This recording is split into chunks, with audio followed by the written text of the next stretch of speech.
A paz do Senhor para todos.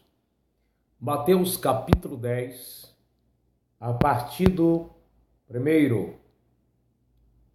A missão, os 12 e a sua missão. E chamando os seus 12 discípulos, deu-lhe poder sobre os espíritos imundos para os expulsarem e para curarem toda enfermidade. Ora, os nomes dos 12 apóstolos são estes. O primeiro Simão, chamado Pedro, e André, seu irmão, Tiago, filho de Zebedeu, e João, seu irmão, Felipe e Bartolomeu, Tomé e Mateus, o publicano, Tiago, filho de Alfeu, e Lembeu, apelidado de Tadeu, Simão o Zelote e Judas Iscariotes, aquele que o traiu. Jesus enviou estes 12 e lhes ordenou, dizendo: quem é merecedor do chamado de Deus? Muitas vezes, amados, pensamos que merecemos alguma coisa do Senhor. Existe uma palavra muito usada, uma expressão que as pessoas dizem assim: faz por onde merecer ou fez por onde merecer. Agora, associando isso ao chamado para o ministério, eu quero dizer para os irmãos o que eu compreendo: que o chamado de Deus não se constitui em mérito humano. O chamado de Deus é por livre e espontânea vontade do Senhor. Deus nos chama não pelaquilo que nós fazemos, pelaquilo que nós somos, mas pelo seu próprio propósito livre e espontâneo. Não é pelaquilo que nós podemos fazer e nos traz mérito para essas coisas. O que esses discípulos faziam espiritualmente ou ministerialmente para merecerem chamado? O que eles fizeram anteriormente para Jesus dizer: esse aqui serve? E o que os outros fizeram para ele imaginar: esse aqui não serve? Eu quero dizer para você que Deus te chama para o ministério, para o trabalho, não é porque você ora, lê a Bíblia, ou tem um curso avançado em teologia, em tecnologia, em administração, ou é uma pessoa, entre aspas, muito inteligente. Você pode pensar que é porque por muito se consagrar, mas eu te digo uma coisa: você se consagra correspondendo ao chamado de Deus. Muitas vezes nós fazemos um curso teológico correspondendo ao chamado de Deus. Muitas vezes lemos a Bíblia para corresponder ao chamado de Deus.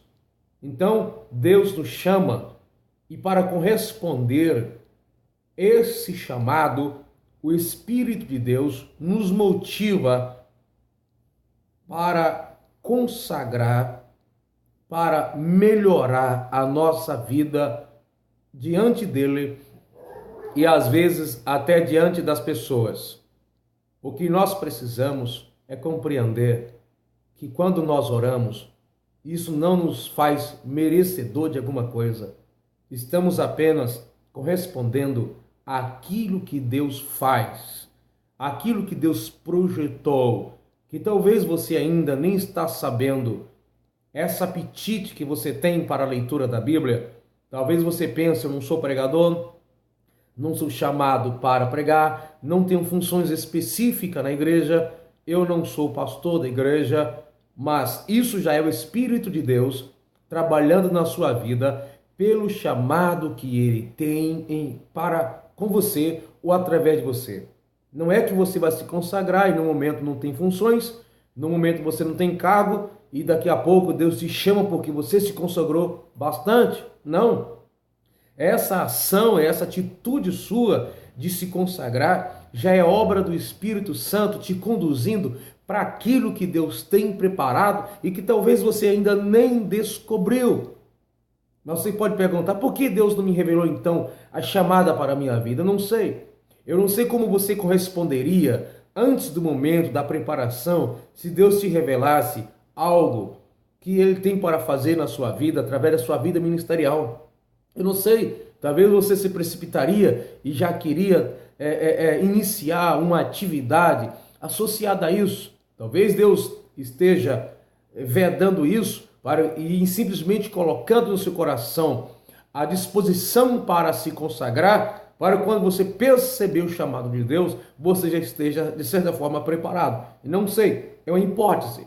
O que nós sabemos é que Deus não nos chama porque nós nos consagramos, porque nós fazemos alguma coisa. O que fazemos, muitas vezes, é correspondendo já de antemão ao chamado que Ele tem para nós desde a eternidade. Aquilo que Deus planejou para você, o chamado para a sua vida, não se constitui agora que você está se consagrando, mas desde o tempo que você estava lá, gerado no ventre da sua mãe, ou antes de ser gerado no ventre da sua mãe. Veja o que Deus diz para Jeremias. Jeremias capítulo 1 e o versículo 2. E a ele veio a palavra do Senhor nos dias de Josias, filho de Amós, rei de Judá, no 13º ano do seu reinado. E lhe veio também nos dias de Jeoaquim, filho de Josias, rei de Judá, até o fim do ano 10º de Zedequias, filho de Josias, rei de Judá, até que Jerusalém foi levada em cativeiro no 5º mês. Assim veio a minha palavra do Senhor dizendo: antes que eu te formasse no ventre, eu te escolhi. Antes que saísse da madre, te santifiquei, e as nações te dei por profeta. Antes que ele foi formado, antes que Deus o formasse, Deus o separou, Deus o chamou na sua presciência. Deus, que sabe de tudo antecipadamente, já tinha planejado um projeto para o povo de Deus através da vida de Jeremias. Você foi escolhido no ventre da sua mãe, ou até mesmo antes de ser gerado no ventre da sua mãe. Eu digo para você, o que você fez antes de nascer? O que você fez antes de ser gerado? Nada. Mas o Senhor te escolheu a si mesmo. O Senhor te separou a si mesmo, antes de tudo. Então, nós não temos mérito algum. Por isso, nós não podemos nos orgulhar pela chamada de Deus, pelo aquilo que nós fazemos na obra de Deus, pelo sucesso da nossa vida espiritual, pelo sucesso da nossa vida ministerial. Nós não podemos nos orgulhar, porque essa ação, a manifestação de Deus em nós, é simplesmente o poder dele se manifestando por livre escolha de Deus. É pela vontade de Deus. Não é pelos nossos méritos, porque pelo lugar onde a gente nasceu, pela nacionalidade, pelo seu compromisso com a sociedade. Tudo isso que acontece de bom e que fazemos de bom deve ser apenas a correspondência daquilo, ou seja, estamos correspondendo àquilo que Deus tem preparado para nós. Você crê que é chamado por Deus? Você crê que foi chamado pelo Senhor? Eu acredito que você esteja respondendo na sua mente que sim, mas sabe de uma coisa: o seu chamado foi uma decisão pela graça de Deus, uma decisão voluntária de Deus. Não é pelo aquilo que você fez, que você contribuiu, fez por onde. Agora, correspondendo à chamada de Deus, precisamos nos consagrar, porque a chamada de Deus vai exigir de nós uma consagração contínua, um desenvolvimento e um crescimento no conhecimento da palavra de Deus contínua, para podermos assim estarmos cada dia habilitados e preparados para fazer a obra do Senhor. Então, nós não temos nenhum mérito nisso. O mérito é para o Senhor Jesus Cristo, é para a sua glória. Então, nós não temos de que nos orgulhar e de nos exaltar. Você que louva ao Senhor, não se orgulhe por isso. Você que prega a palavra de Deus, que Deus te usa maravilhosamente, não se orgulhe por isso. Glorifique a Deus, porque Ele não viu nada em você que você merecesse ser chamado. Você não merece, você não mereceu. Deus simplesmente quis. Ou por que Deus me chamou e não chamou da direita e da esquerda? Simplesmente Ele quis chamar você. Ele escolheu você. Deus não escolheu nós por alguma coisa de nós mesmos, mas Ele simplesmente te escolheu. Então você não é merecedor. Você não merece. Eu não mereço. Nós não merecemos. É a vontade de Deus. Foi a escolha que Deus fez por causa dos seus propósitos espontâneos e voluntários. Ele quis escolher você. Não que você seja melhor ou maior, mais inteligente. Talvez alguém falasse, não, Deus chamou o apóstolo Paulo, porque o apóstolo Paulo tinha muito conhecimento, tanto do lado dos gentios como do lado dos judeus. O que a gente não para pensar? E se essa atitude de Paulo de crescer, desenvolver, de estudar, pesquisar, fosse simplesmente uma correspondência ao chamado futuro que Deus tinha na vida dele?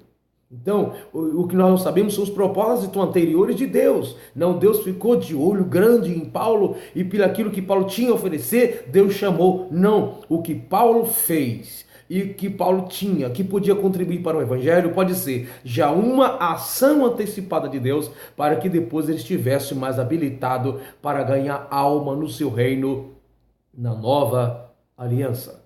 Então glorifique a Deus. Você tem motivo de agradecer a Deus pelo seu chamado, porque simplesmente Ele quis chamar você.